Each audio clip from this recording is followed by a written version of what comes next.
يا رب رحمتك العظمى التي وسعت بسم الله الرحمن الرحيم وصلى الله وسلم وبارك على سيدنا Muhammad wa ala alihi wa sahbihi ajma'in et bienvenue à cette nouvelle séquence autour des rappels de Ramadan. Donc mes chers frères et sœurs, celui qui yata'ammal, observe et regarde avec profondeur les versets prescriptifs qui parlent de jeûne et des règles du jeûne, c'est-à-dire ce qu'on appelle ayatu al-ahkam. Donc celui qui regarde ayat al-ahkam dans le Coran, il va les trouver dans Surat 2, Surat al-Baqarah, Surat la vache. Donc il va trouver ces ayat al-ahkam détaillés et si vous voulez, tous les fondements du jeûne, ils sont dans ces 5 versets, donc de verset 183 jusqu'à ce qu'on arrive au verset 187. Le verset 183 dit, Allah subhanahu wa ta'ala, je vais citer simplement le début de chaque verset. Allah subhanahu wa ta'ala nous dit dans ce verset, nous dit, dans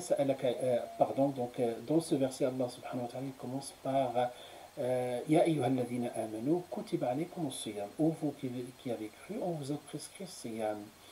Il a akhir al-aya. Ensuite, donc, on vous a prescrit siyam et on explique pour ceux qui sont malades et qui n'ont pas la capacité de jeûner ou bien en voyage, etc., quel est le recours. Ensuite, Allah subhanahu wa ta'ala dit aussi ayyam al-ma'doudat, un nombre de jours défini ou déterminé.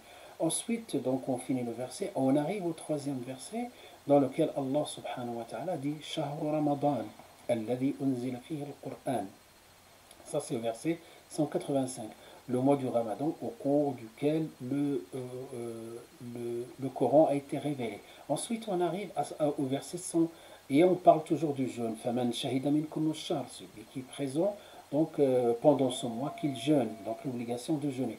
Ensuite, Allah subhanahu wa ta'ala dit wa idha sa'alaka ibadi anni fa inni qarib.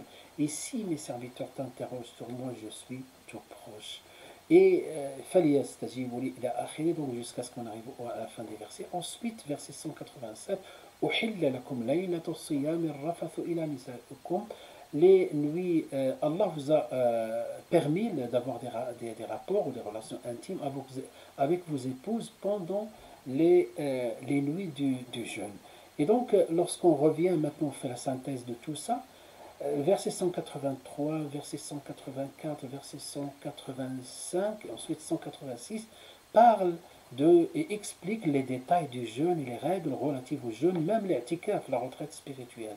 Ensuite, un verset au milieu qui ne parle pas du jeûne.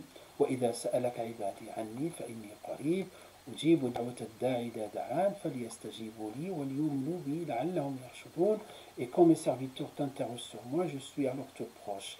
Et donc ce verset-là, on se pose la question, quel est son rôle ici? En réalité, il n'y a pas de hasard, il n'y a pas de quelque chose qui n'a pas sa place, puisque Allah subhanahu wa ta'ala, al-alim al-hakim, le sage et aussi subhanahu wa ta'ala, l'omniscient. Donc si Allah a placé ce verset au milieu des versets du jeûne, c'est que c'est le verset du rapprochement, c'est le verset de l'Qur'an parce que le jeûneur est tout proche d'Allah subhanahu wa ta'ala. Et cette proximité peut prendre plusieurs formes. Je vais commencer par la première forme qui peut prendre cette proximité, par al-maghfira. Et vous allez voir les formes de proximité avec Dieu pendant le jeûne, al-maghfira. Premier sens de rapprochement, donc le repentir.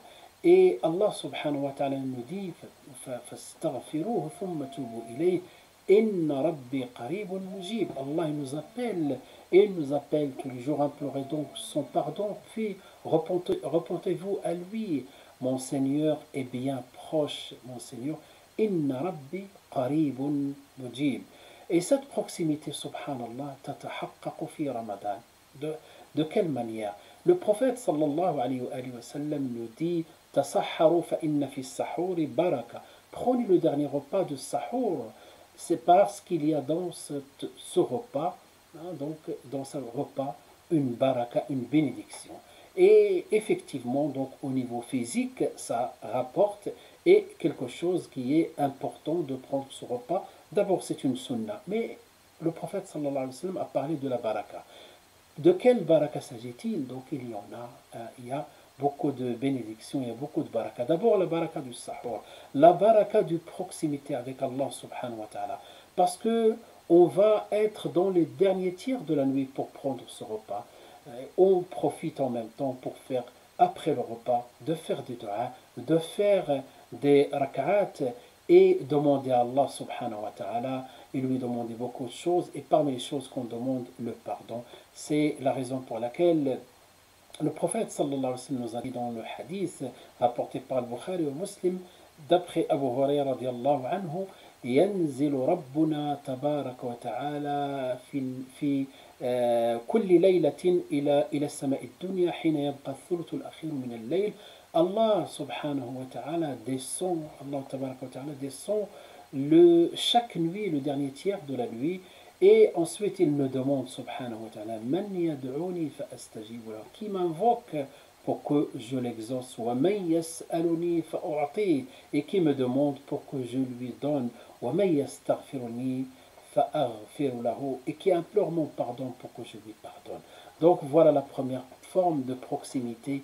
On se lève pour sahur et on va rencontrer ce moment-là de proximité et sans aucun doute on va demander à Allah pardon. La prochaine fois on parlera Inch'Allah de d'autres formes de cette proximité qui est al-istijaba, qui est aussi le fait d'exaucer les du'a. أقول قولي هذا وأستغفر الله لي ولكم فاستغفروه إنه هو الغفور الرحيم. صلى الله وسلم وبارك على سيدنا محمد وعلى آله وصحبه أجمعين والحمد لله رب العالمين.